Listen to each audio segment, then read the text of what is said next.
Welcome to another episode of our live stream, My Journey to the Trinity. Sorry about that. I don't know what happened there. God bless you guys. Hello, Tiger. Hello, Abla. Lord bless you guys. And yes, I'm outside. Yeah, I'm in Brazil. I'm just kidding. I'm in front of the power plant.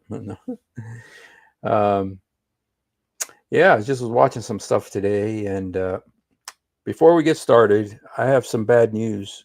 I have some bad news for Lucy fans.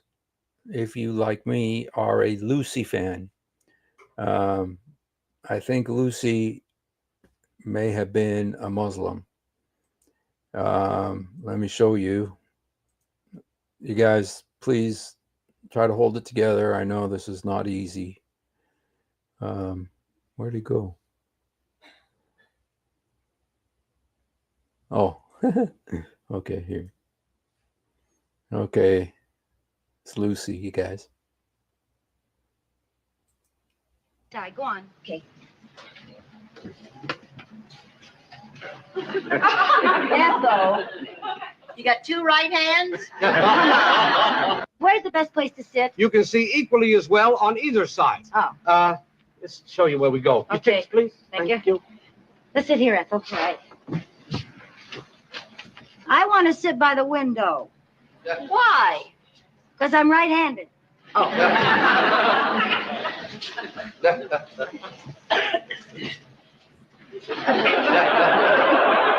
that got to do with it?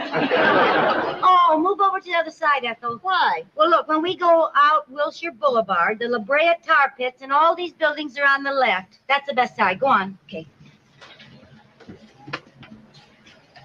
Ethel, you got two right hands? Where's...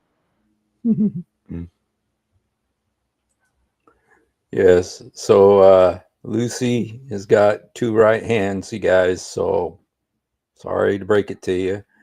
So all right, well, want to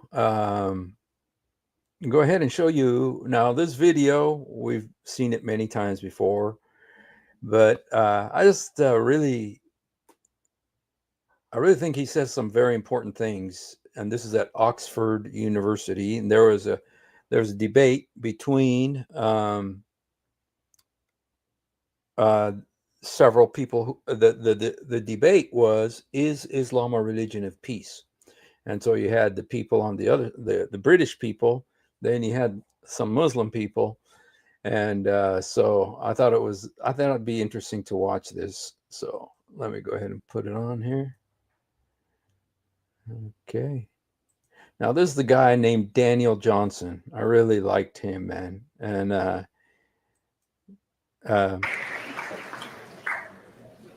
ladies and gentlemen, I very nearly decided not to come today. Yesterday, a British soldier was decapitated in cold blood on the streets of London by Islamists shouting Allahu Akbar. One of them told the British public, "You people will never be safe." Why should I, a married father of four, take the risk of questioning the religion of peace at a public debate that will be filmed and no doubt appear on the internet? I have met Ayaan Hirsi Ali, who was forced to live in hiding and then to leave Europe after her friend Theo van Gogh suffered the same fate as the soldier in Amsterdam. Let me just show you. I know you guys know this, but let me just show you the, I know you guys all know Ayaan Hirsi Ali. And, she wrote a book called Submission, and it's about life, her life. She was in Somalia. And just what life is like for women in Islam and the abuses that women endure under Islam. And so she wrote a book called Submission, and there was a guy named Theo van Gogh, and he wrote he produced the movie he produced the movie about based on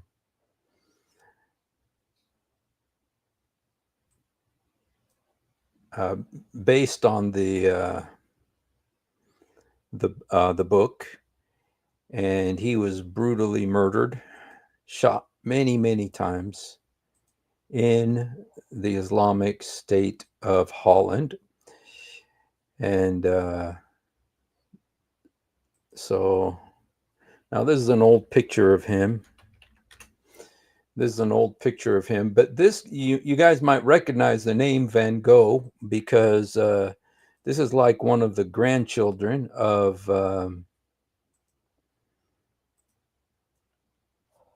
is it a grandchild? I believe it's a grandchild or a son of the very famous artist Van Gogh, who cut off his ear and painted. It's kind of what do they call that?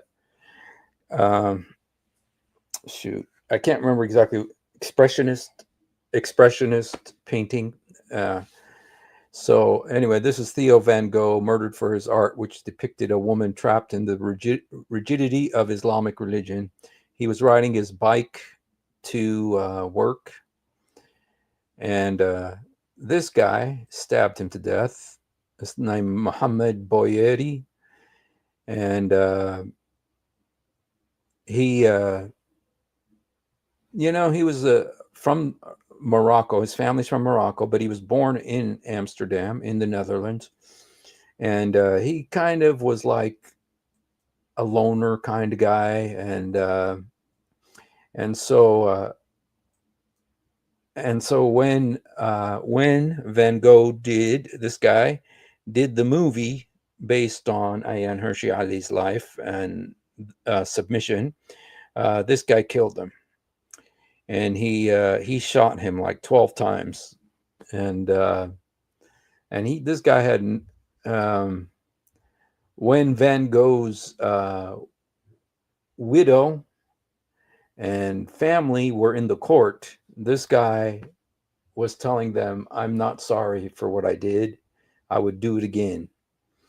And this guy really brought to prominence one of the names of one of the titles of Muhammad.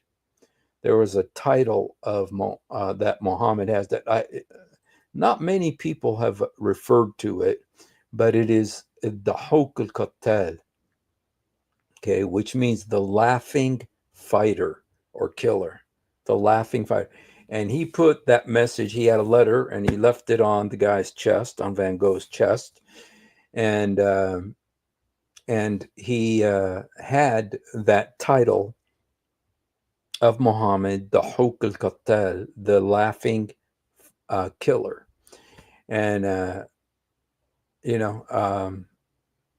so that's this guy. Yeah. So it was a few years after this that this debate took place. And also I'm sure you remember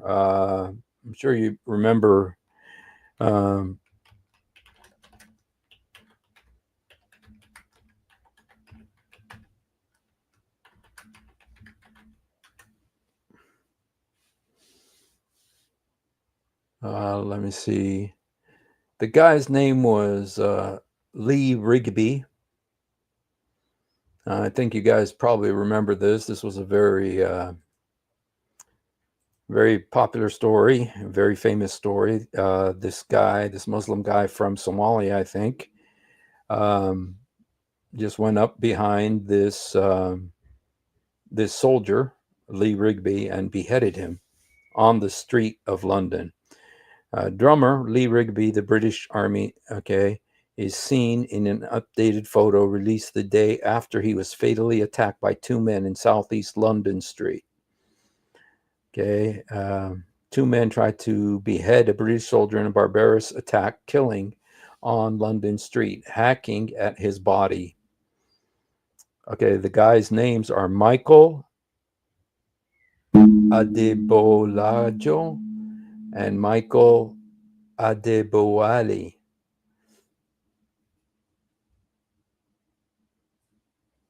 Dang. I think you remember that incident. It was very famous back then. So that's what this guy is referring to. So, okay, let's go back to the video.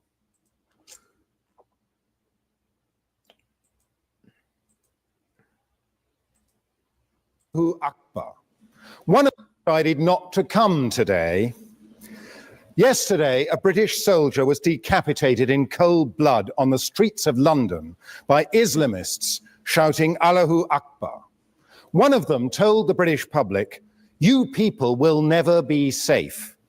Why should I, a married father of 4, take the risk of questioning the religion of peace at a public debate that will be filmed and no doubt appear on the internet? I have met Ayaan Hirsi Ali, who was forced to live in hiding and then to leave Europe after her friend Theo van Gogh suffered the same fate as the soldier in Amsterdam.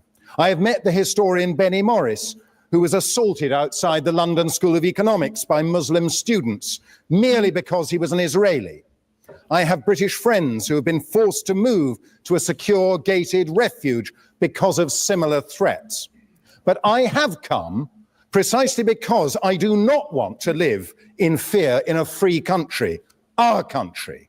I do not want this great university, our university, to become a place where academics are intimidated.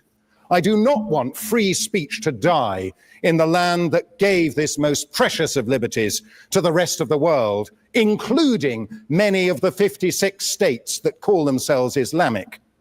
I do not want Muslim women to endure domestic tyranny. The Pew survey reveals that more than 90% of the world's 1.5 billion Muslims believe that wives must always obey their husbands. 90%. Earlier today, I attended the funeral of a dear friend, Professor Geza Vermes, a man whose remarkable career shows what freedom means and why we must fight to preserve it here in Oxford. It was only because he, unlike his parents, survived the Holocaust in Hungary that he ever came here to found the discipline of Jewish studies. Geza was hidden from the Nazis by the church and after the war became a Catholic priest. But later, he criticized the church's attitude to the Dead Sea Scrolls, which he insisted should be made available to the academic world, regardless of their implications for the origins of Christianity. Indeed, he became a leading expert and was the first to translate them into English. Later, he left the priesthood to get married and decided to revert to his Jewish roots. Here in Oxford, Geza began to investigate what he called the Jewish Jesus, not the Son of God or even the founder of Christianity, but a charismatic Jewish preacher. Geza challenged Christian orthodoxy at every point, though just before he died, he also shocked Orthodox rabbis by showing in an article for Standpoint, the not very right-wing magazine that I edit, that crucifixion had been used by Jewish rulers as well as Roman ones. With a foot in both Jewish and Christian camps, but beholden to neither, Geza enlarged our knowledge of the world of Jesus more than anybody else in our time. I've dwelt on his career, the career of Geza Vermes, for one simple reason. None of it would have been possible in any Islamic country. His change of religion would have been treated as apostasy, despite the fact that the Quran suggests only that an apostate will suffer in the next world. Under Sharia law, it is a capital offense, and many Muslim majority countries do in fact impose the death penalty. The latest Pew survey suggests that a majority of Muslims around... Yeah, that's an interesting point, that there's a little bit of, I don't want to say contradiction, but, there's some things that are in the Quran. Usually when something is in the Quran and in the Hadith, and they contradict each other, the Muslims go with what's in the Quran, not what's in the Hadith. But in the issue of killing apostates, it's not very clear in the Quran that you're supposed to kill apostates, but it is very clear in the Hadith. Muhammad said, "Whoever changes his religion, kill him." So in the Hadith, it is very clear that you're supposed to kill people, but the Quran is not very clear about it. To where, if someone was Quran only, they could say, well, no, the Quran doesn't say it. Now, the Quran does say if they I believe it's 491. Let me show you the verse. It does say, I believe it's chapter 4, verse 91. Okay. Some people believe that this verse of the Quran says to kill apostates. Okay. But here it says, you find others who wish to be safe from you and their own people, yet they cannot resist the temptation of disbelief or hostility. If they do not keep away, offer you peace, or refrain from attacking you, then seize them and kill them wherever you find them. Now, the Arabic doesn't quite say that. Let's see. let me just show you the Arabic. Satajadun, you will find, akhirin, others, yuridun, wishing in to be secure from you, and they be secure from their people. Kul ma raddu ila al-fitna, whenever they give in to, it's a word that isn't very clear. It's not really temptation. It's more like strife or agitation or conflict, aggression. Irkasu fiha, they go into it. فَإِن لَمْ يَعْتَزِلُوكُمْ وَيِلْقُوا إِلَيْكُمْ السِّلْمَ وَيَكْفُوا أَيْدِيهِمْ فَخُذُوهُمْ. Okay, let's go back here again. فَإِن لَمْ يَعْتَزِلُوكُمْ, if they do not desert you and offer to you peace, وَيِكْفُوا أَيْدِيهِمْ, then seize them and kill them wherever you find them. This is the verse that says, if they forsake you. You know, I don't like this version. Let me, I'm kind of curious now what the Islam Awakened says about this verse. Because, you know, they got the 500 different, the Quran.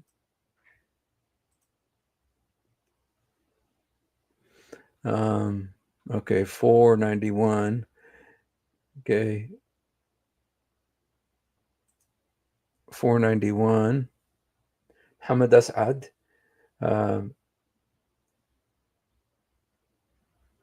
Okay.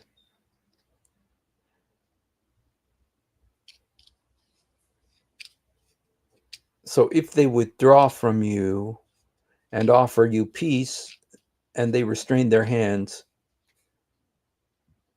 then seize them and kill them wherever you find them. Here, and offer you the peace. Here, but it's funny, the next one says, if they do not offer you peace, Muhammad As'ad.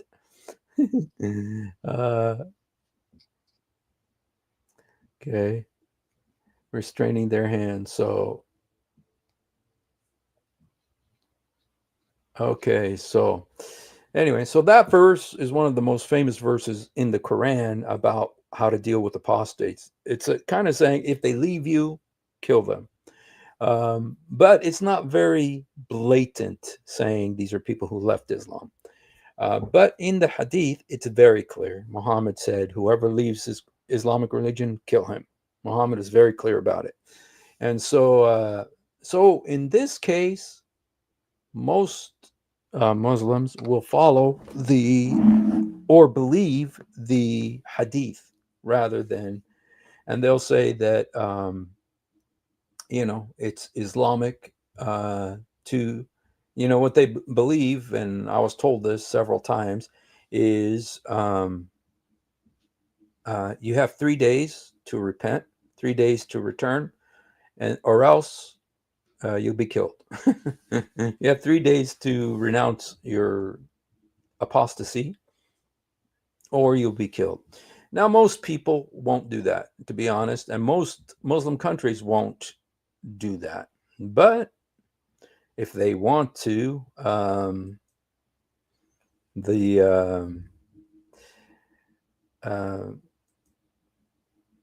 They have the scriptural basis to do it, and so anyway, but this is one of those situations where they follow the hadith rather than the Quran, or they're, that instruction to kill apostates is mostly in the hadith rather than Quran, but it's extremely well observed and everybody knows the hadith. It is one of the most famous hadiths in all hadith literature, all hadith collections. Okay, whoever changes religion, kill him. Okay. All right, let's go back to Daniel Johnson. Around the world agree with this draconian punishment. Even worse countries do in fact impose the death penalty. The latest Pew survey suggests that a majority of Muslims around the world agree with this draconian punishment. Even worse in the eyes of Islamic authority was Geza Vermesh's investigation of Jesus. If he had attempted to apply the same modern scholarly methods to the Prophet Muhammad in an Islamic country, he would certainly have been executed for blasphemy as a non-Muslim or for apostasy if he had been a Muslim. One recent example was a leading Islamic scholar in Sudan, Mahmoud Taha, who was executed for apostasy merely because he presented Islam as a religion of peace, drawing on Muhammad's more conciliatory sayings rather than the warlike doctrines he later adopted. Not only would an open-minded intellectual like Geza Vermesh have no place in an Islamic country, but a university like Oxford, in which liberty of research into everything, including Islam, is not merely permitted but obligatory, could not exist. There are no universities in this sense in the Muslim world, and the academic study of Islam, and especially of its founder, has been greatly inhibited by the suppression of free intellectual inquiry. Now, how does this lack of free speech and inquiry bear on the question we are debating tonight? In my view, it is crucial. Islam has the potential to be a religion of peace. No, sorry, I'm not taking points. See the guy standing up there, he wants to make a comment. Now you see, he says something there that Islam has the potential to be a religion of peace, which I don't believe it does. I don't believe with what's in the Quran, what's in the Hadith, that it could be a religion of peace. Let me just go back to that. Suppression of free intellectual inquiry. Now, how does this lack... This guy is Muslim. He wants to comment. ...of free speech and inquiry bear on the question we are debating tonight? In my view, it is crucial. Islam has the potential to be a religion of peace. No, sorry, I'm not taking points of information. But it will need to evolve a great deal if it is actually to become a religion of peace. Islam cannot evolve unless Muslim authorities, both religious and secular, allow the freedoms we in the West take for granted. Freedom of speech, freedom of the press, freedom of conscience. Of course, these freedoms go together with other basic principles which are absent in those countries. Equality before the law, civil and political rights, constitutional democracy, economic liberty.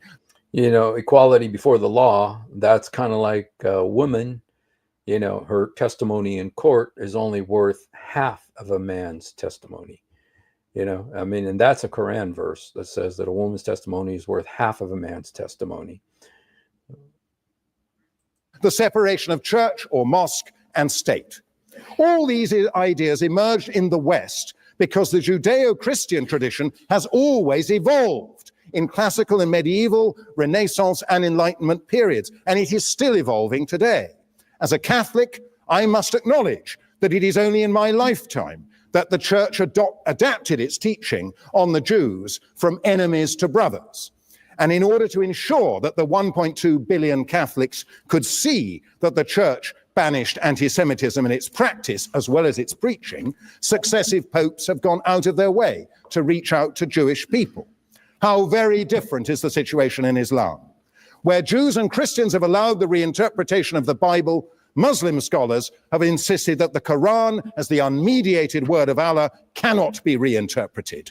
Despite this rigidity, Islam did evolve in its early centuries, but since the medieval period, it has undergone successive waves of fundamentalism intended to restore the faith to its original purity and to impose it, if necessary by force. You know, there was one guy who said the difference between Judaism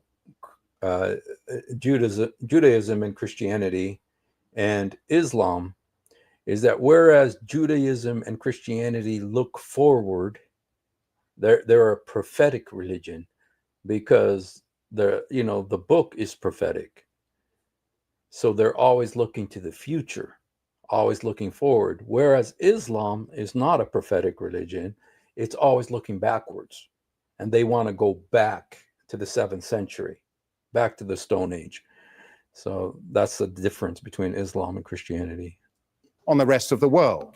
We are living through such a wave today, which includes the Wahhabi and Salafist branches of Sunni and the Iranian-inspired Shia Islam. The overall name we give to these movements is Islamism, or radical Islam. Rather than emphasize the earlier, more pacific elements in Muhammad's teaching, such as his Constitution of Medina, which granted equal rights to Jews, Christians, and pagans, Islamists emphasize later doctrine. Okay, that was Mehdi Hassan, who is such as the division of the world into the Dar-ul-Islam and the Dar-ul-Harb, the House of Islam and the House of War. We are living apparently in the House of War, or the draconian enforcement of Sharia law. Not content with the attempt to convert non-Muslims, Islamists stress the obligation to carry out jihad, understood to mean holy war, including terrorism.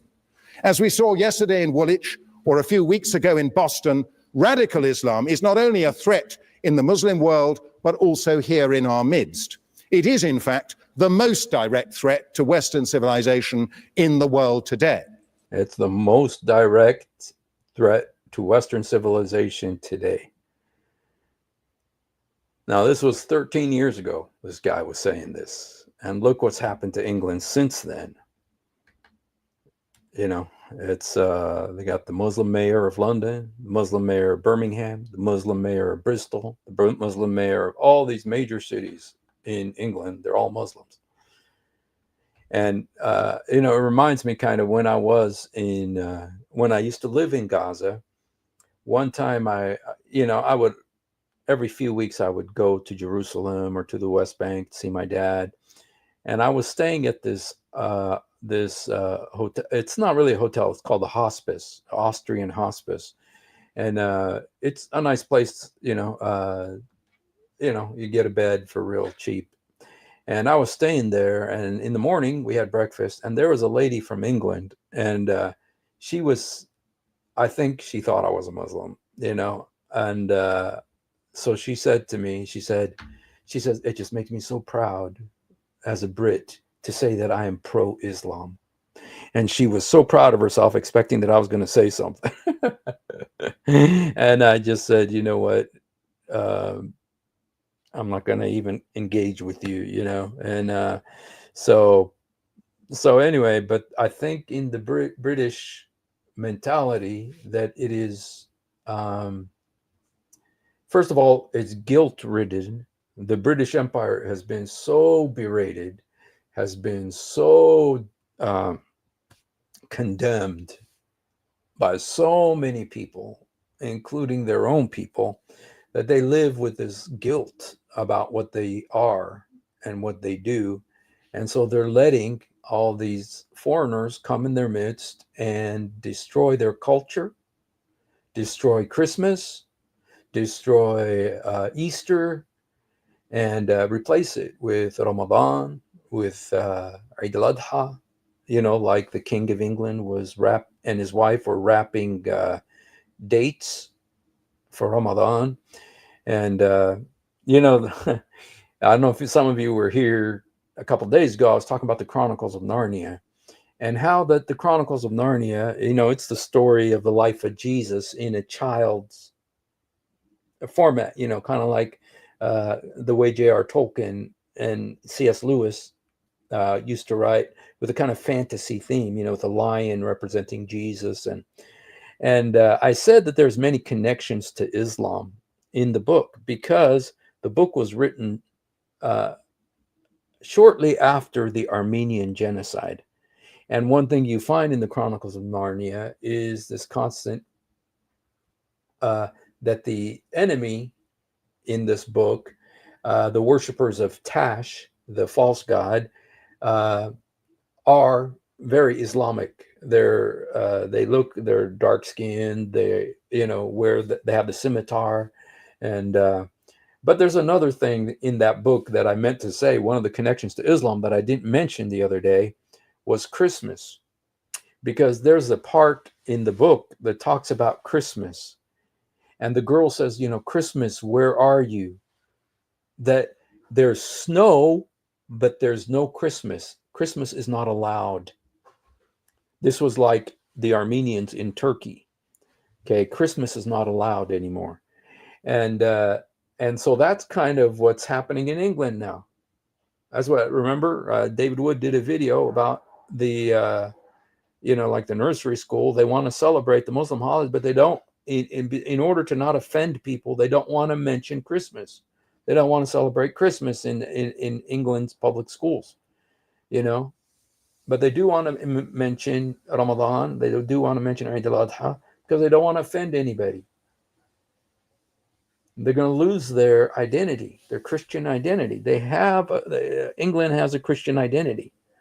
It was the most powerful nation in the world for centuries, because of after the Spanish Armada, because they were so smart and they were such good sailors, and they conquered most of the world. They used to say the sun never sets on the British Empire.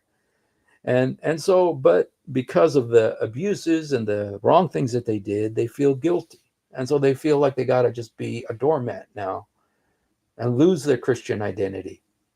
Now, I have hope, because the Church of Jesus Christ will not be defeated. Jesus said the gates of hell will not prevail against it. And we're hearing some good signs out of England now that there seems to be some revival. Churches are beginning to awaken again. So we hope that's happening. So it is not enough. No. Yeah, there's Mahdi Hassan. He wants to comment. Oh, I'm sorry. It is not enough for Muslim apologists to point to statements of regret after terrorist attacks. They have to acknowledge the truth about their own past and present, the discrimination and cruelty towards non-Muslims, women, and slaves that have characterized Islam from its inception. Mehdi Hassan is an exception. I'm sorry. In a brave and remarkable article in the New Statesman, he revealed what he called our dirty little secret, that anti-Semitism in the Muslim community is, quote, routine and commonplace, unquote. It was brave because Muslims have reason to fear reprisals when they speak out, and it was remarkable because most Muslims are in denial, encouraged by the pernicious notion of Islamophobia. Because of that notion, the police and other authorities were in denial about the rape and exploitation of girls here in Oxford, an evil that was only exposed at their recent trial. But what other dirty little secrets might Mehdi Hassan like to admit? Who else are Muslims, at least of the radical persuasion, inclined to denounce in private? What do they say about Christians and other non-Muslims, including atheists? What about homosexuals or women whose dress or behavior is un-Islamic? We know what Islamic states do to all these and many other categories of people. They persecute and kill them. They claim the authority of Islam, of the Quran, the Hadith, the Sharia, and their own leading scholars. I know there are other scholars who defy the Islamists. I had the honor of meeting the late Zaki Badawi, the founder of the Muslim College, who... Badawi, by the way, Badawi was no hero, but he he did a very good debate. There was a very good debate between him and Reza Safa, who was an ex-Muslim Persian man who but I tell you what, Badawi was no hero, man. But anyway. Fought against the influx of Saudi-funded imams into British mosques, who fought for Muslim integration and who denounced the fatwa against Salman Rushdie. But, I'm sorry, Badawi lost all these battles. His leadership role has been usurped by Tariq Ramadan, who occupies a chair here in Oxford. He comes from a very different tradition, that of the Muslim Brotherhood, the vanguard of Islamism. To be blunt, Professor Ramadan is an Islamist wolf in sheep's clothing. Beware of him. A religion of peace has to practice what it preaches. I'm almost done. You only have to watch the news of persecution, war, and terror from the Muslim world and beyond to find that religion of peace rings hollow. Peace is not on offer to the rest of us except at a price that is unacceptable. The price of submission to the Islamists who increasingly dominate their fellow Muslims across the globe. One of the Woolwich terrorists told onlookers he had committed his carnage because he wanted to bring our troops back so we can all live in peace. Our troops? He had just butchered one of them. That is not only murder, that is treason. Until it is purged of the radicals who preach in its name, until we can feel safe on our streets again, Islam does not deserve to call itself a religion of peace. I urge you to oppose this motion.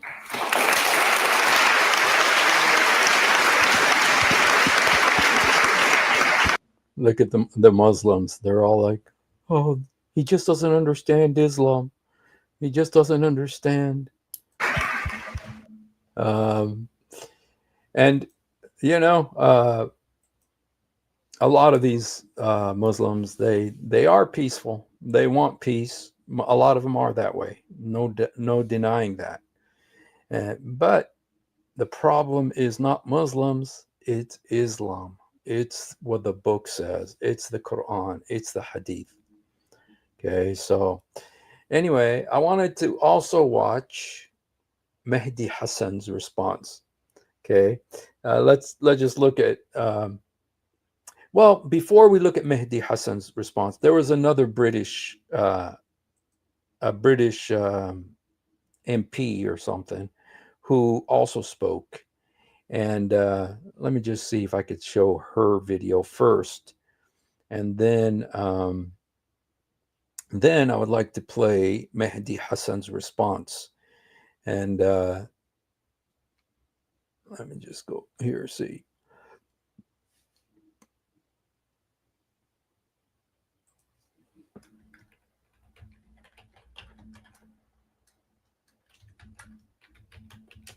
Let me see if this is going to. I can't remember where that lady was. There was a lady that. Okay, here. Yeah.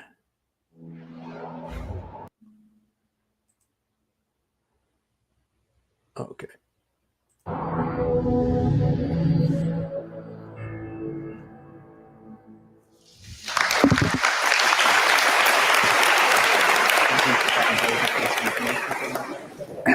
Well, good evening, everyone. Thank you for having me. I hope everyone can hear me.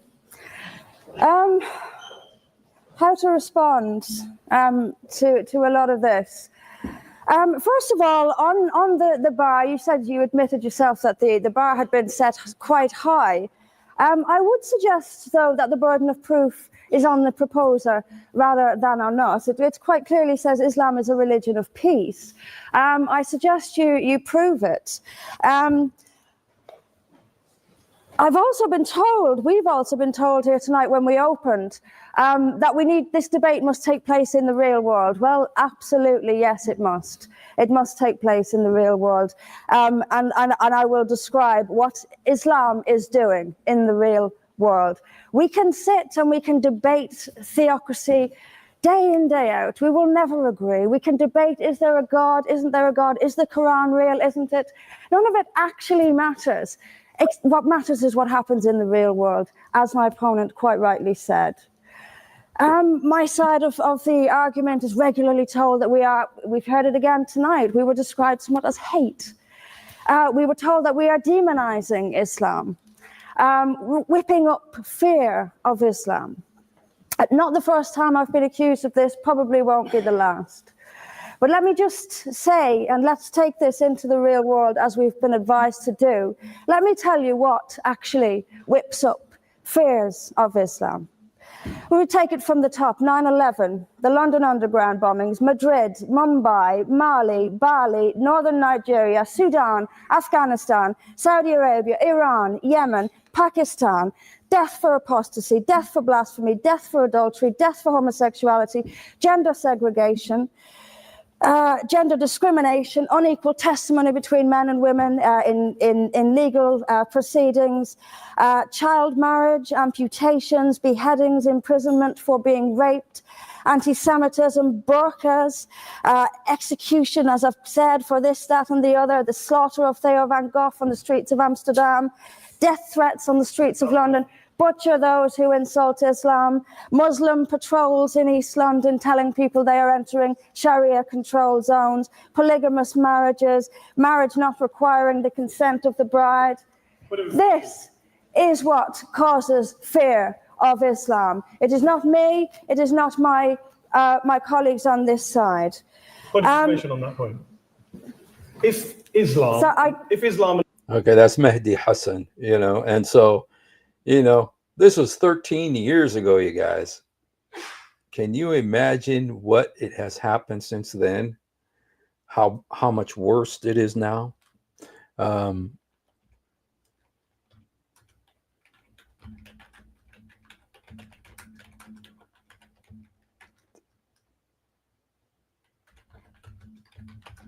just kind of curious now.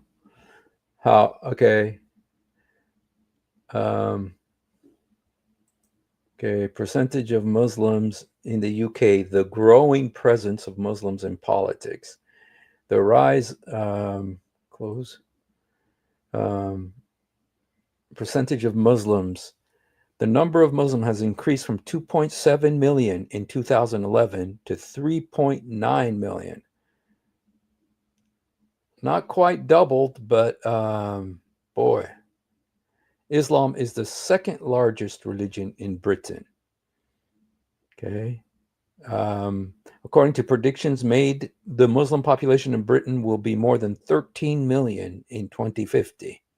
Islamism is one of the problems Muslims living in England.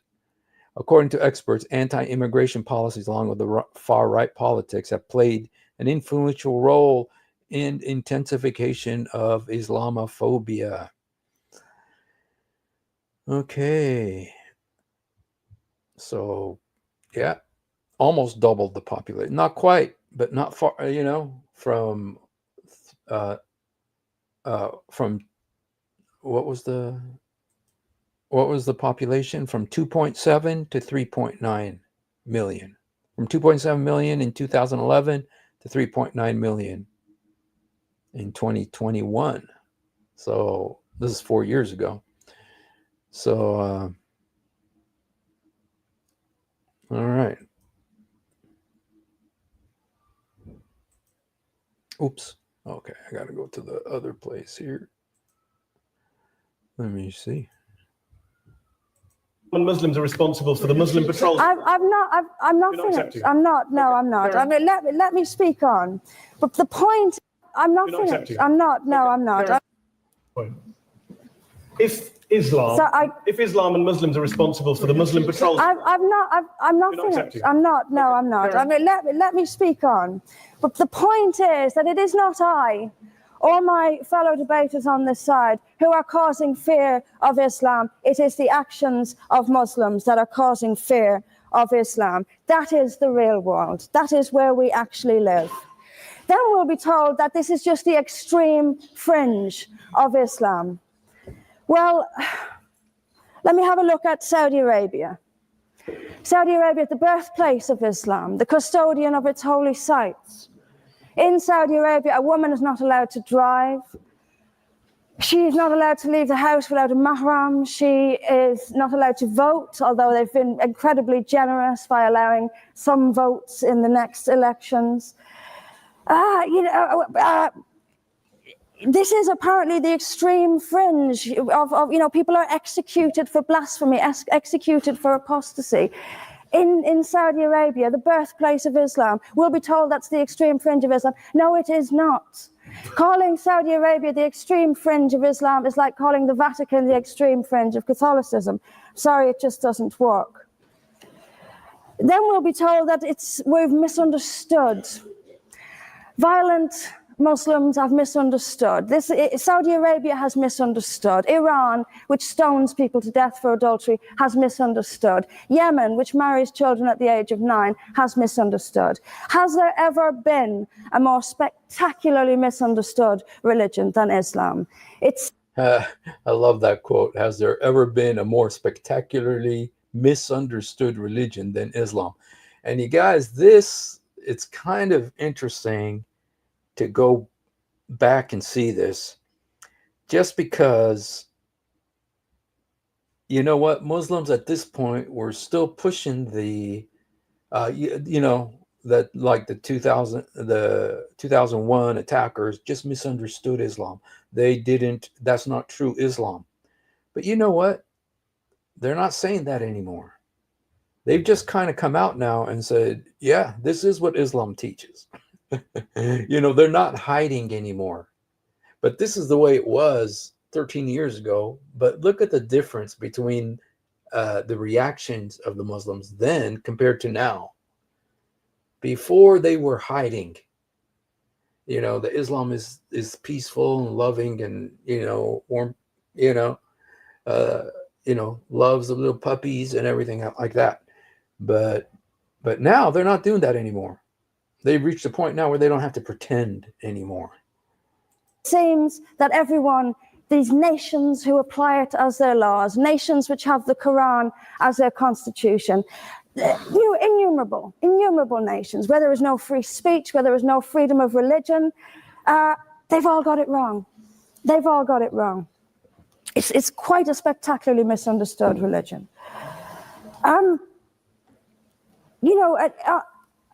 There's just so much. I'm constantly told as well that I need to respect Islam. I'm never quite given a good enough reason why. I am under no greater obligation to respect Islam than I am any other beliefs. I'm under no more obligation to respect a woman oppressed in the name of Islam than if she is oppressed by the BNP or anyone else. I'm under no obligation to make compromises with an ideology I simply don't see as peaceful. Why don't I see it as peaceful? Because of the evidence. If I look around the world and I see the countries where Islam calls the shots, all I see is brutality and violence imposed by the state. We were told that peace is not just the absence of violence, but the presence of justice. Absolutely. I do not see how in a nation where, as the only woman here, I have some particular issues with the way women are treated in Islamic states. Now, you can argue that they've got it wrong. Tell them that, because they seem to think that's what it is. Yes, I mean, there's so much to say about it, but is there a peaceful Islam? Yes, there is. It's in the hearts of peaceful Muslims. Unfortunately, though, there's also a rather more objective Islam, and peaceful Muslims have to do some really rather creative interpretation, like the command to beat her. I've seen Muslim women. I didn't stand up for you. Well, I didn't. So if you could just but I knew this would happen. By the way. And she says an interesting thing. She says that the peaceful Muslims, and the vast majority are peaceful, but they have to do a lot of reinterpretation of what their book says, or they're just simply ignorant of what their book says. They just believe what George Bush said. George Bush is the one who coined Islam as a religion of peace after the September 11th attacks, 2001. And, I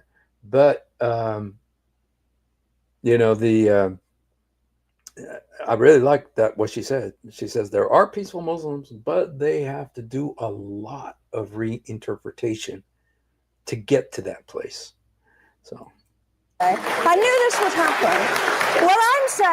What I'm saying is completely controversial and will be booed and shouted down, and I have no doubt my colleagues the same. I knew this would happen. You say anything negative, you'll get the boos. I'm actually going to leave it there. But I will finish just by saying this. There are hundreds of millions of peaceful Muslims. That is a fact. But that does not mean that Islam itself is peaceful. See, that was really wise right there. There are hundreds of millions of peaceful Muslims. That does not mean Islam is peaceful. Well, peaceful Muslims interpret verses of the Quran so almost beyond recognition. It's reinterpreted, like the command to beat her. It's there in the Quran, and I've seen Muslim women try to dance around it. They put words in there that simply aren't there.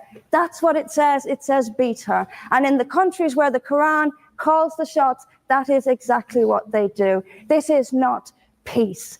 This is not justice. Islam is not a religion of peace, as the evidence shows us. Thank you. Okay. All right. Well, you know, I want to now go to Muslims never studied their books, living in a democratic country. For them, Islam is peace. Exactly. Others who studied living in Islamic State, they know the real Islam. Islam means, actually, it means more than submission. It means surrender. Surrender as in warfare. And yeah, the word is istislam in Arabic. It means to surrender. Like you're at war and you have to surrender by force. Okay. I guess they like the socialist political aspects of Islam and tendency for revolutionary and protest. So, you know, the marriage of the far left and Islam is largely not because they have the same values. I mean, if Islam was to conquer, they'll finish off the Christians, but then they'll go after those leftists as well. They'll go after the leftists as well, because you know, they don't share their values. They're only using them. They're using CNN. They're using the New York Times. They're using the Democratic Party. They're using Kamala Harris and Joe Biden. You know why? Because they feel they in their minds have the same enemy, which is Christianity. And so you know, that's why the leftists and the Muslims are kind of married, you know, to each other right now in the West, in American. And so yeah, somebody here is telling us BNP is the British Nationalist Party in the 80s and 90s. Thank you. A spectacularly misunderstood religion. You know, I think she's being really fair. I thought she was really fair, especially when she says that there are hundreds of millions of peaceful Muslims. But that doesn't mean Islam is peaceful. Okay. So share with some decoys. Okay. Abdul Mehdi isn't Abdul, but he poses as an atheist to escape scrutiny. Seen footage that he didn't even know was taken of him preaching. Really? Wow. Well, their religion teaches them to pretend while overpowered. Yes, it does. It says, play nice until you get the upper hand. And then when you have the upper hand, do not seek peace. So that's the different, you know, but the Quran literally says that. It says, play nice when you are weak. But when you get the upper hand, don't even extend peace. Okay. And so, you know, just look at how many Christians are in Muslim countries now. You know, the only Muslim country with a sizable Christian population is Egypt. You know, and it used to be a completely Christian country. So yeah, and the you know, and like she said, you know, there are peaceful Muslims. The problem is Islam itself is not peaceful. That's the problem. So, All right, I wanted to also play you guys Mehdi Hassan's response. He has a response, and I didn't really appreciate it. In fact, I couldn't barely stomach listening to it. But I thought, it's important to listen to.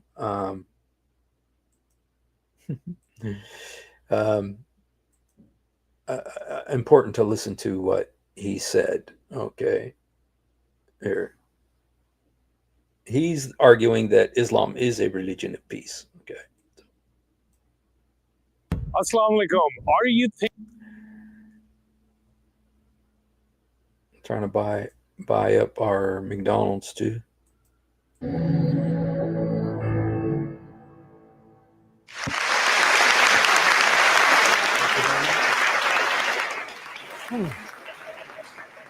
Thank you very much, Mr. President. Ladies and gentlemen, good evening. Assalamu alaikum. Lovely to see you all here tonight. We're having a very entertaining night, are we not, with some very interesting things being said. From the other side of the house tonight, let me begin by saying, as a Muslim, as a representative of Islam, I would consider myself an ambassador for Islam, a believer in Islam, a follower of Islam and its prophet. So in that capacity, I don't really consider him a follower of the prophet because he does not do the things that the prophet did. Let me begin by apologizing to Anne-Marie for the Bali bombings. I apologize for the role of my religion and me and my people, for the killing of Theo van Gogh, for 7/7. Yes, that was all of us. So he's I don't understand what he's doing here. I don't understand what he's doing here, apologizing, taking responsibility for all Muslims. I don't understand what he's doing unless this is a facetious thing. It's kind of a mockery thing, and apologizing to her. Why to her? I think it is a very ugly thing to do. So. That was Islam, that was Muslims, that was the Quran. I mean, astonishing claims. Yes, that was Islam. Yes, that is the Quran. Yes, that is the Hadith. Yeah. To make in the very first speech on a day like today, where the conservative Prime Minister of the United Kingdom is having to come out and point out that these kind of views are anathema. And I believe you're trying to stand... And the conservative Prime Minister has to point out this is anathema. It's because he has already bowed down and kissed the ring. And a lot of money comes from Saudi Arabia. And for the Labour Party to become an MP in Brighton. If you do, and you make these comments, I'm guessing you'll have the whip withdrawn from you. But then again, UKIP's on the rise. They'll take you, the BNP. They might have something to say about your views. This is what Mehdi Hassan always does. if you hear her, she said, this is what Mehdi Hassan always does. By the way, just on a factual point, since we heard a lot about the second speaker, about how backward we Muslims all are. On a factual point, you said that Islam was born in Saudi Arabia. Islam was born in 610 AD. Saudi Arabia was born in 1932 AD. So you were only 1,322 years off. Not bad? That was such a stupid point because it wasn't called Saudi Arabia back then.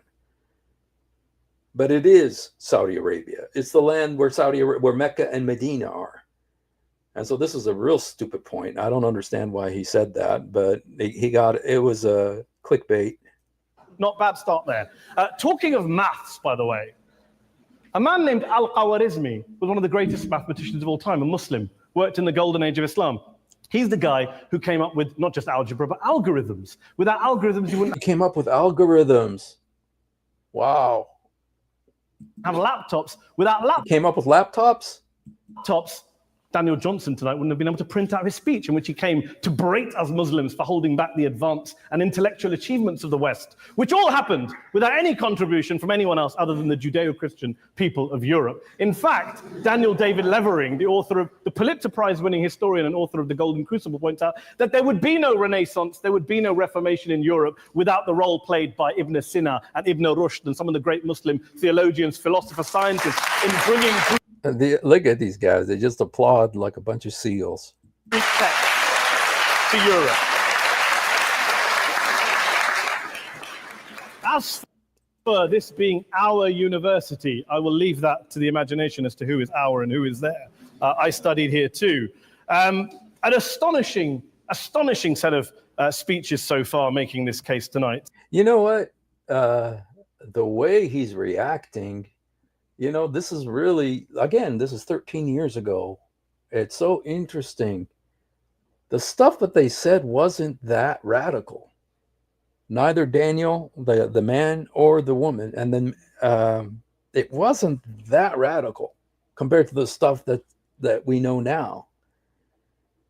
But look at how this affected him, the way he's reacting. And it kind of shows you, one thing this shows you guys is the development of Christian evangelism to the Muslims, and the polemics and the apologetics have made such a great impact to where we are now, compared to this, where they were still pretending that Islam was a religion of peace. A mixture of just cherry-picked quotes, facts and figures, self-serving, selective, a farrago of distortions, misrepresentations, misinterpretations, misquotations. Daniel talked about my article in the New Statesman, which got me a lot of flack, where I talked about the anti-Semitism that is prevalent in some parts of the Muslim community, which indeed it is. Of course, I didn't say in that piece that it was caused by the religion of Islam. In fact, but it is caused by the religion of Islam. Just read what Muhammad said about Jews, that Allah turned them to pigs and monkeys, and that they are the most enemies of Islam, is the Jews, that Muhammad that the Jews were also turned into rats. That's why Muhammad, that the rats don't drink milk or camel milk, because Jews don't drink camel milk or something like that. That the lowest of creatures, that the Jews and the Christians are the worst of creatures, 98 verse 6 of the Quran. And it says to fight them wherever you find them, of the people of the book. Suppress them till they feel themselves subdued. That's what the Quran teaches. And that is merciful compared to the rest of the stuff in the Quran about the Jews and about the Christians. So he's trying, I can't believe that he's saying this. Can't believe he's saying this, as if Islam is not to blame for what Muslims think about Jews. Yes, it is. And then go into the Sirah, go into the biography of Muhammad, where he killed the Banu Qurayza tribe, committed genocide on them. Modern anti-Semitism in the Middle East was imported from, finish the sentence, Mecca. Christian, Judeo-Christian Europe. Now, that'd be really nice for you to say that, but you guys have codified anti-Semitism. Where I believe some certainly bad things happened to the Jewish people. In fact, Tom Friedman, Jewish-American columnist in the New York Times, told me in this very chamber last week that he believed, had Muslims been running Europe in the 1940s, 6 million extra Jews would still be alive today. So I'm not going to take lessons in anti-Semitism from someone who's here to defend the Judeo-Christian values of a continent that murdered 6 million Jews. Moving swiftly on.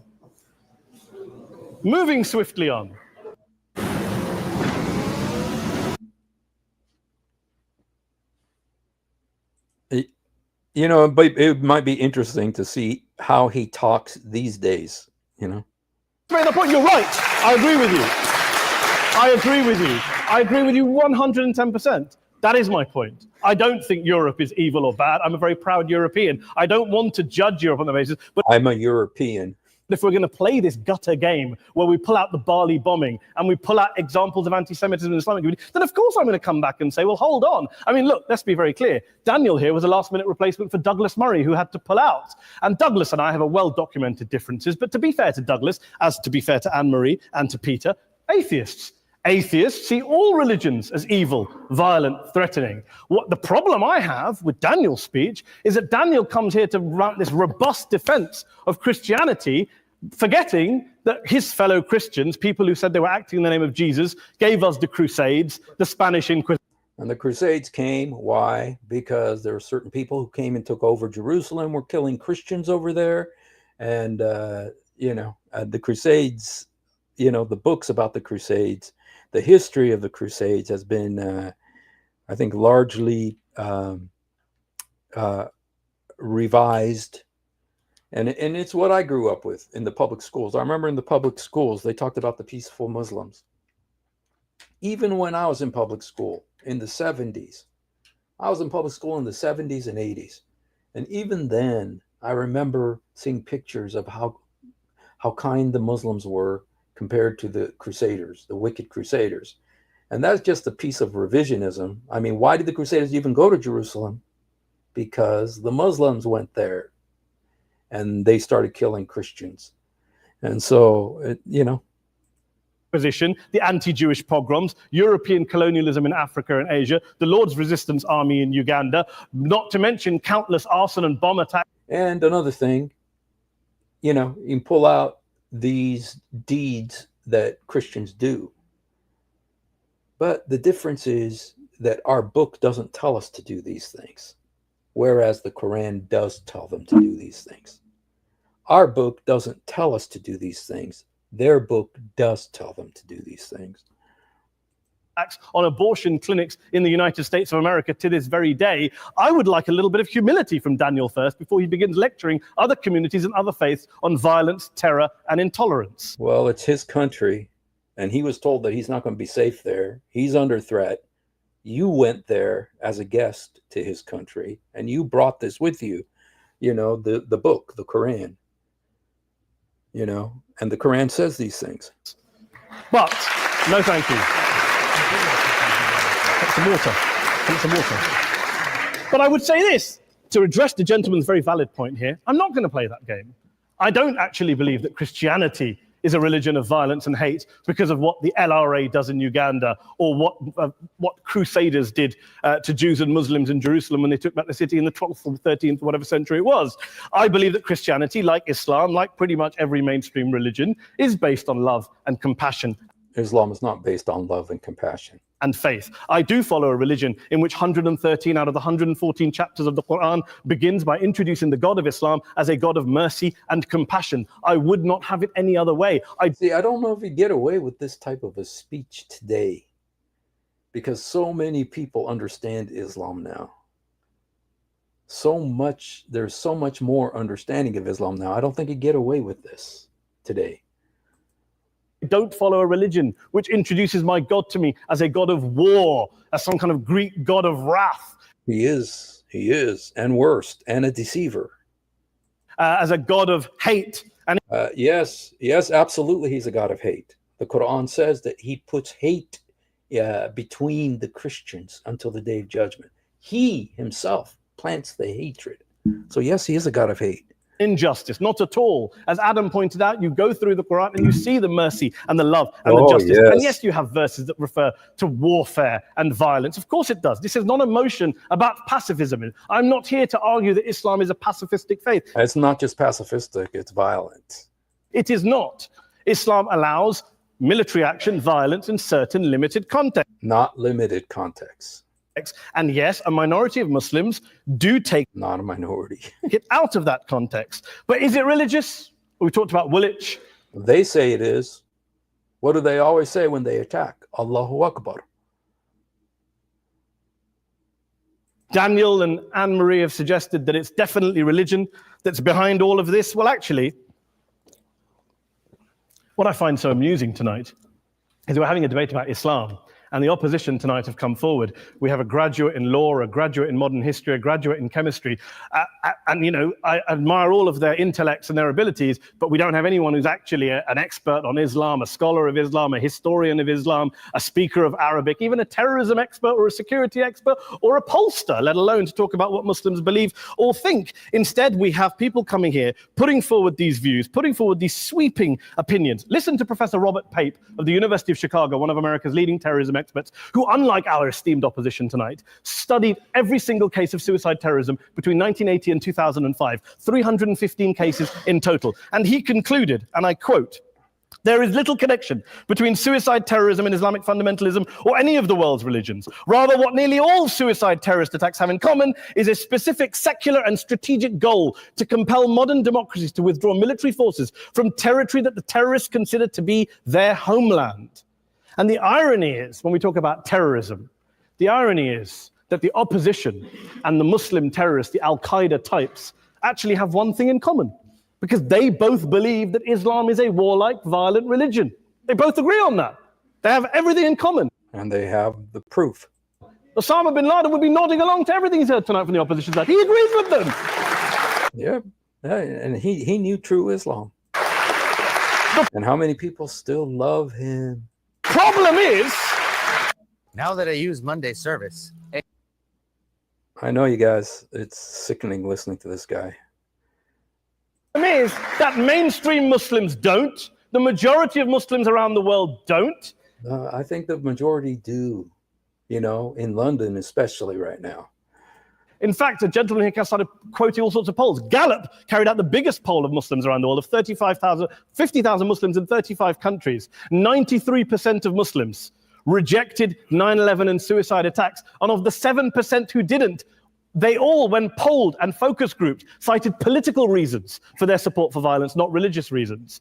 And as for Islamic scholars and what they say, well, Daniel talks about our University of Oxford. We'll go down to Oxford Centre for Islamic Studies, get hold of a man named Sheikh Afifi Al-Akiti, who is a massively well-credentialed and well-respected Islamic scholar who has studied across the world, who in the days after 7/7 published a fatwa denouncing terrorism in the name of Islam, calling for the protection of all non-combatants at all times, and describing suicide bombings as an innovation with no basis in Islamic law. Go and listen to Sheikh Tahir Al-Qadri, one of Pakistan's most famous Islamic scholars, who published a 600-page fatwa condemning the killing of all innocents and also... Oh, yeah, of course there are.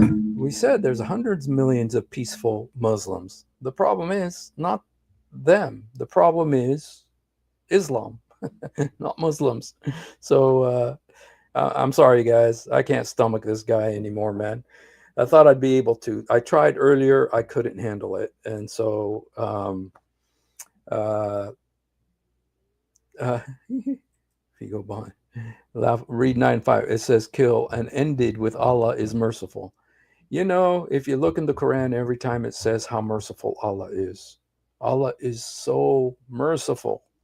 For instance, in the situation of Quran 24:33, where it says don't force your slave girls into prostitution if they want to be chaste.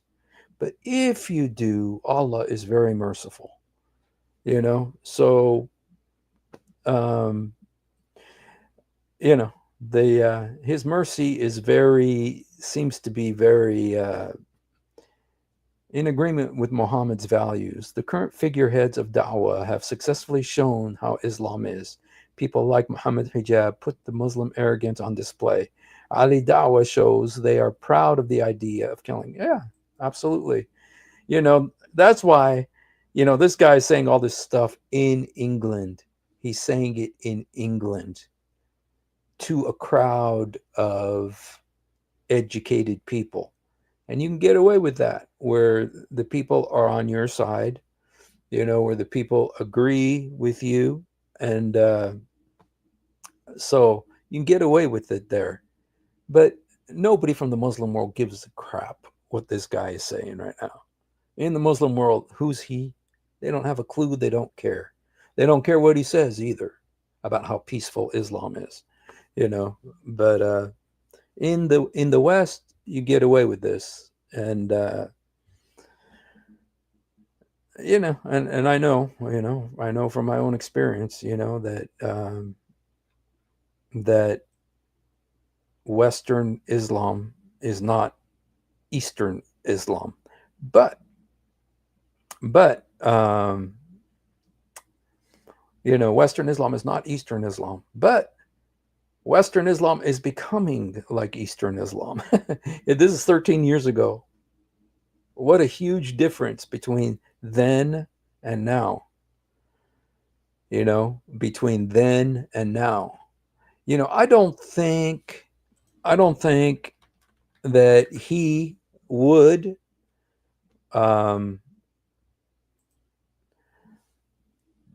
espouse the views of our friend here.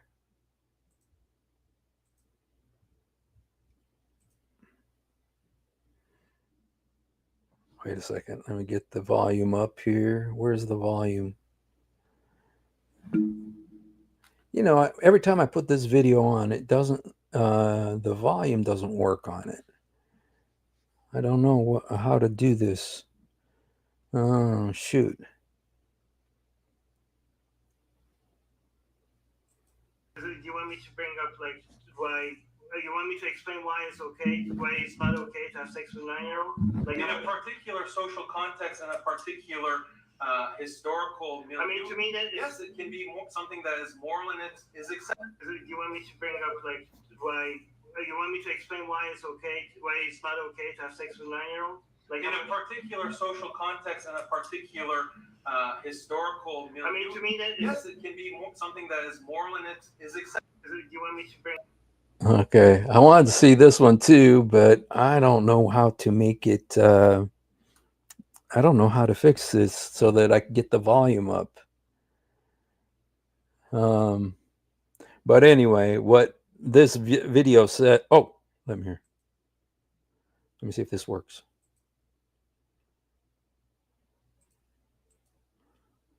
The sound isn't available. Oh, shoot.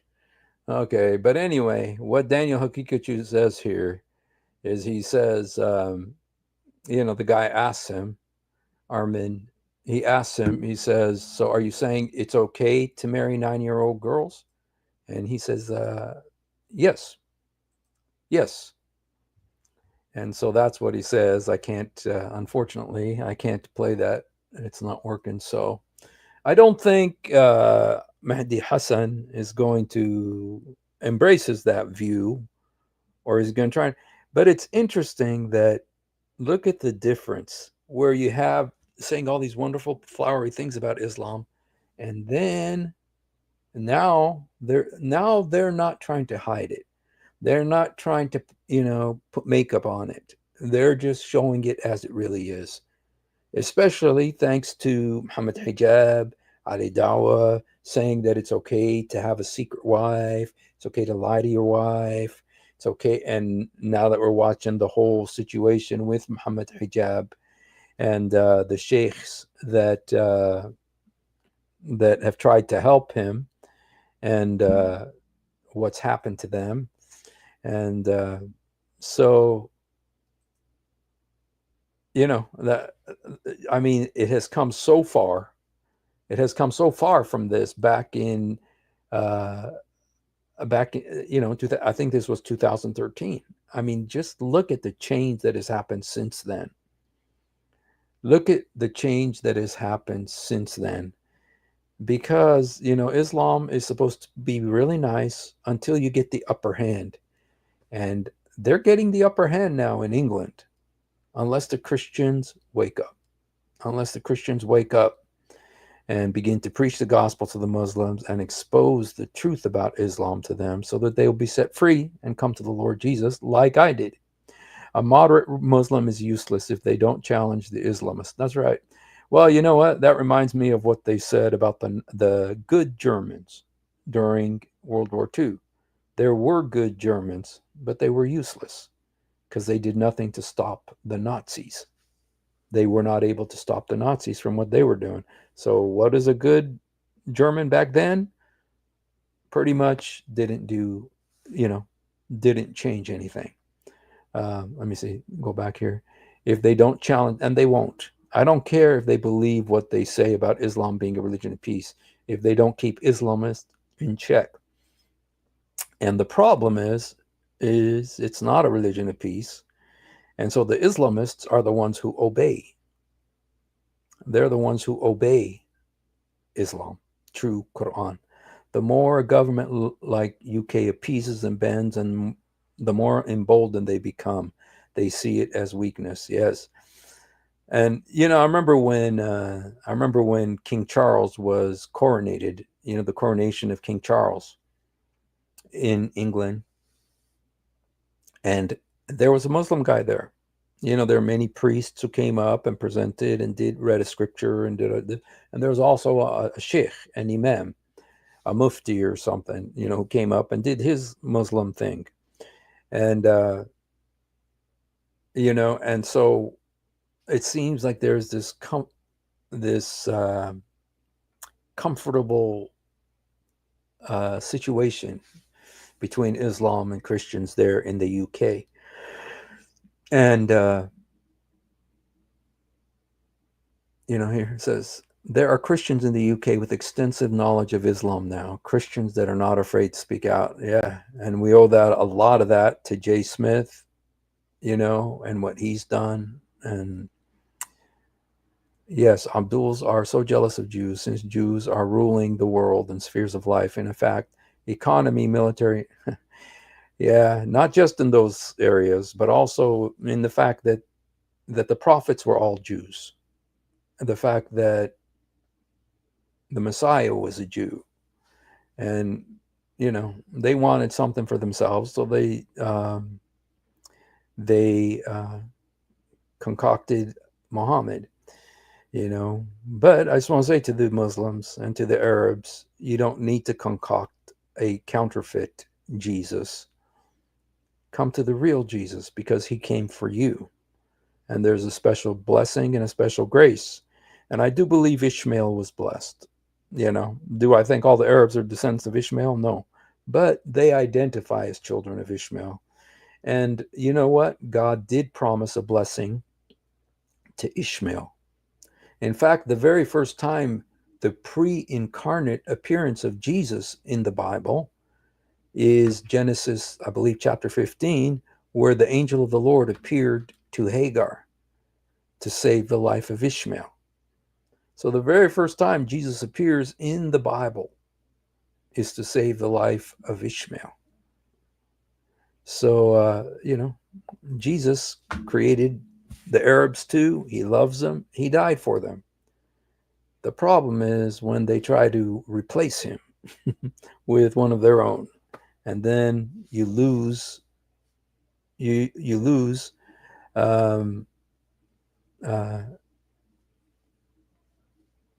It's true that Ishmael got his 12 sons. He did have many daughters because Esau married one of the daughters of Ishmael. And it is true that he got the 12 sons, but I think there's also a spiritual blessing. And I kind of see this in what's happening in the Muslim world today, how that God is pouring out his spirit on the Muslim world today. So many Muslims are leaving Islam, coming to the Lord Jesus. Whereas in England, the Christians are fighting to the nail to try, and that's not what's happening in the Muslim world. In the Muslim world, Muslims are fleeing Islam. You just look at what happened in Iran. 50,000 mosques were shuttered, closed, because nobody goes. Where did those people move? To London, to buy up churches to turn into mosques. But in the Muslim world, they know Islam and they don't want it. They don't want it, But in the West, where they've had Christianity for almost 2,000 years, they are, they're being lackadaisical about their Christian identity, and they're forfeiting it to be tolerant in the name of tolerance. They don't want to talk about Christmas anymore. They want to talk about Christmas anymore. They want to talk about Ramadan instead. I heard in Iran it has the fastest growing Christian population, and even in Iraq, praise be to God. I've been to Iraq 5 times, and I was especially in the Kurdish area, and it was amazing what God was doing among the Kurds. Whenever there's a minority Muslim population in a Muslim country that is dominated by Arabs, like Iraq, quite often the minority population hates Islam because they hate the Arabs, because the Arabs are so bad to them, like the Arabs were so bad to the Kurds in Iraq. And so a lot of them end up leaving Islam because they hate the Arabs, and they end up coming to the Lord. And so, all right. Well, you guys, I think that. Oh, I want to show you also, while I got you guys here, something I put together the other day, and I want to kind of show you some hadiths, you know, I was going through some hadith. By the way, this is Taha. They were talking about him, Mahmoud Taha, who was executed for saying Islam is a religion of peace.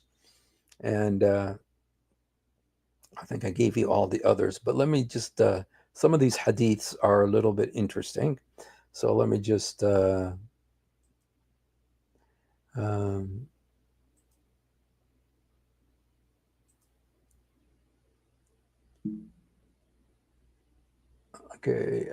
just one second here. These are just some interesting hadiths. Okay.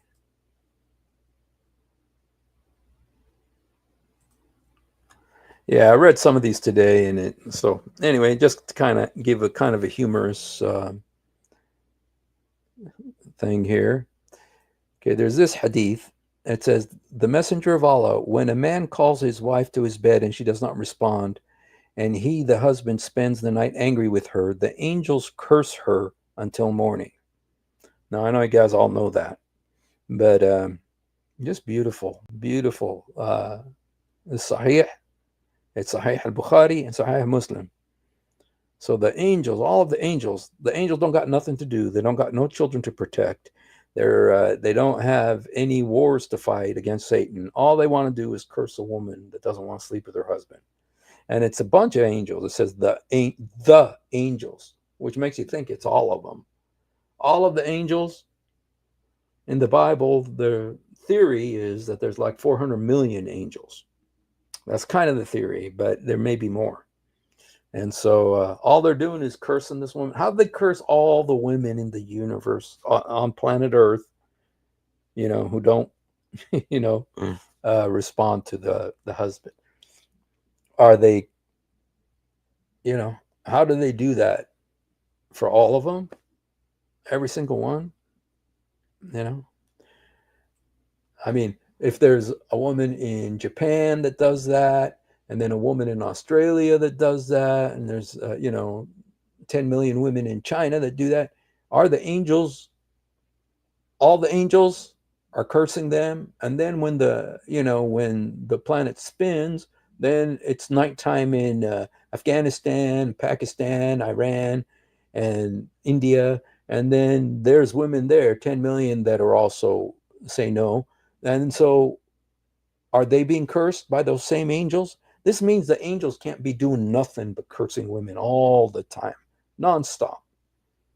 I mean, it says the angels curse her until morning. I mean, these angels are spending all night long cursing her. All night long. This is a Sahih hadith. I mean, don't the angels have anything to do? When do they have time to worship Allah? When do they have time to pray for Muhammad?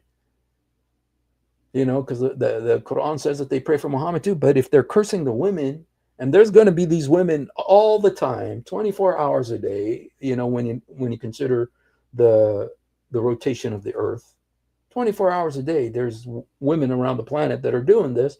And so the angels are all, they can do nothing else but curse them all. And it's not just like they curse them and fly away. No, they curse her until morning. How the heck? The angels. This is all of them? Yeah, but yeah. Yeah, but yeah. So, so let's look at another hadith. The angel. Oh, okay. Marion found the answer. Isn't it obvious? The angels work on shift. Okay, thank you. Thank you. The angels. The angels. It sounds like all of them are doing this. It's like, dude, what else can you do if that's all you're doing all night long? This is what Muhammad said, you guys. So here's another one. Whenever the Prophet went to bed, he would blow into his hands, recite the Mu'azzatain, that's Surah 113 and 114, then wipe his hands all over his body.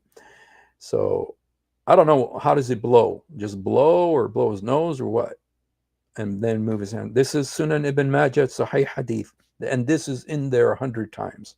It's in there 100 times, not just here. So I'm not sure what this means. If somebody has an understanding, you can help us. If there's any Muslims here, just in case there's a Muslim here who would like to come on, let me just go ahead and put the invite. Please, you guys, leave the invite for Muslims. If there's any Muslim here who would like to come on and help us understand these things, we welcome you. Here is the link. Okay, it's a fallen angel's curse, laugh all out, not God's angel. Well, I believe there's 200 million fallen angels. So even them, what else? And don't they have people to deceive? Don't they have people to tempt and to lure into sin? I mean, are they just cursing women nonstop? Okay, the messenger of Allah mentioned bedding and said there should be bedding for a man, bedding for his wife, and a third for a guest, and a fourth for the devil. And in Arabic, it doesn't say the devil. In the Arabic, it says shaitan, which is Satan. So you got beds in your house. You got 4 beds. You have one for a man, one for his wife, one for their guest, and one for Satan. So this is Sahih Hadith. If there's any Muslim who wants to come up and help us understand what this means, please help us understand. Yep. Okay. Now this one is very sad. This one is very sad because unfortunately we see this happening. It says, command your children to pray when they become 7 years old and beat them for it when they become 10 years old, and arrange their beds to sleep separately. Dang. Hasan Sahih, Sunan Abi Dawood. Very, very sad.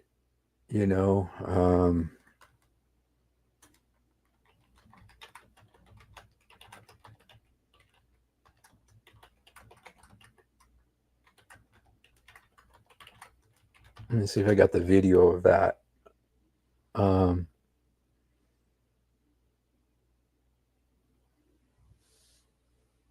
There's a video of of a teacher obeying this.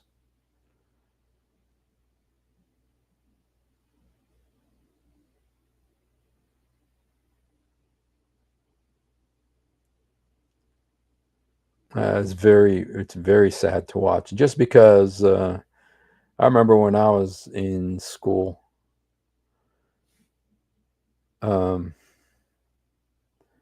in the Middle East, and I had one angry, very, very angry teacher. He was well known. He was violent, and he would beat the kids. He would beat the kids, and it was always the poorest kids. It was always the poorest kids that he would beat, and he would make them stand with their back to the class, with their fingers on the desk, exposing their calves, and he would beat their calves. And I remember, this, but I never realized that Muhammad commanded people to do this. I never realized that Muhammad commanded people to do this. So, but apparently there's the hadith. It's a Sahih hadith,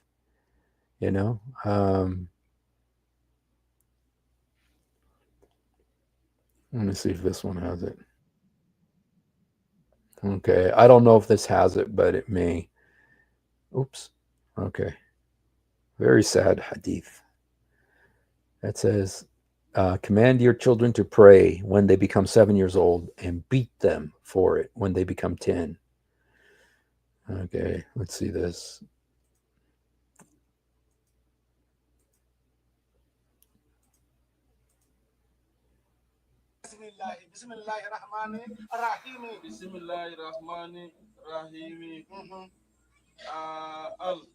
ألهيكم تكاثر هاتا تدر من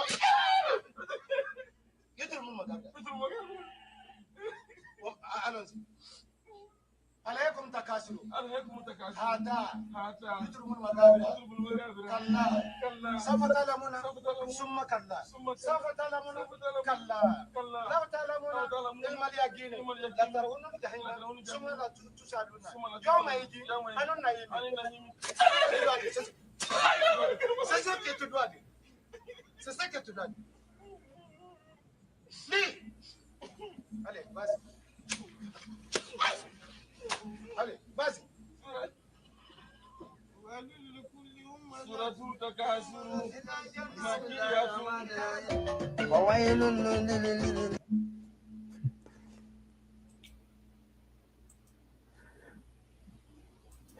Sad.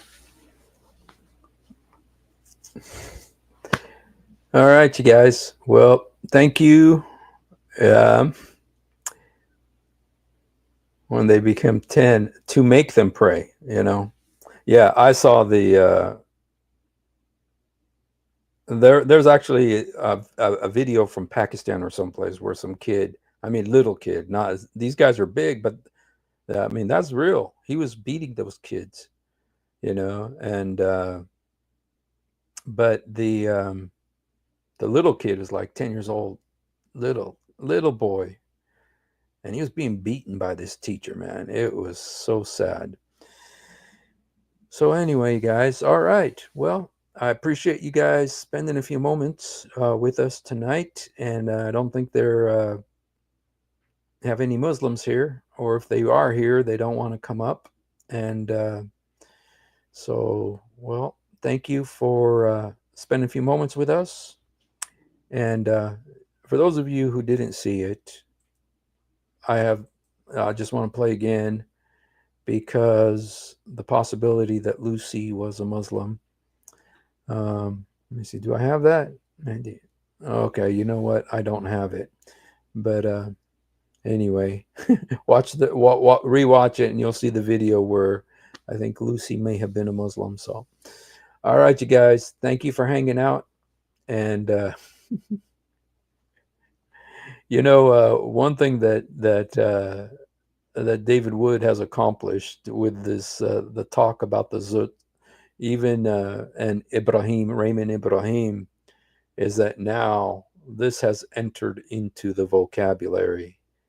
Everybody knows about the Zut now, and it is the most embarrassing story, but unfortunately it is documented in the Muslim sources, and so that's a good thing, because that exposes the truth about Muhammad. So, all right, you guys. Well, thank you for hanging out with us. And if you haven't done it, please do it now. Jesus, help me. Jesus, forgive me. Jesus, come into my heart. Oh, wait a second. I got one more hadith I want to show you. Okay. Anas ibn Malik said that Muhammad came to the home of Sulaim and slept in her bed while she was away from her house. On the other day, he slept in her bed also. She came, and it was said to her, Muhammad, who is having a siesta. They use the word siesta in Hadith translation. In your house. Who translated this? Oh gosh. Lying in your bed. She came and found him sweating, and his sweat falling on the leather cloth spread on her bed. She opened her scent bag and began to fill bottles with the sweat. Muhammad was startled and woke up and said, Sulaim, what are you doing? She says, Allah's meant, we seek blessings for our children through it. Thereupon he said, you have done something right. So she was bottling Muhammad's sweat so that it will be a blessing to the children. So siesta. That's hilarious. This is a hadith translation, you guys. That shows you the quality of these translators when they put siesta. I'm kind of curious now. I'm kind of curious, actually. Oops. Kind of curious to see the Arabic. I wonder, did I get the Arabic on that one? Oops. Let me see. Oh yeah, I got the Arabic here.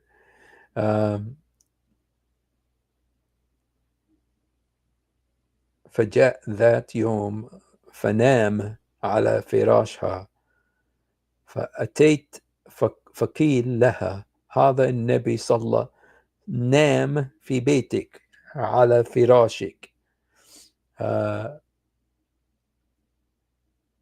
Okay, yeah, no, in the Arabic it just says sleep. Okay, it doesn't say siesta, but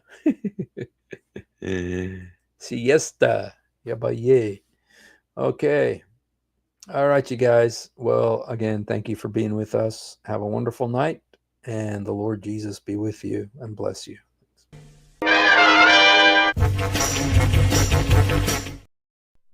If you have ever wondered why dull apologists lie so much, it's because on a rare occasion that they tell the truth. This happens. One of the reasons I accepted Islam was the scientific miracles. I'll be honest with you. And now we know that this whole scientific miracles was absolute nonsense. You're going to have to repeat that. That the standard narrative has holes in it. That's what I'm going to say.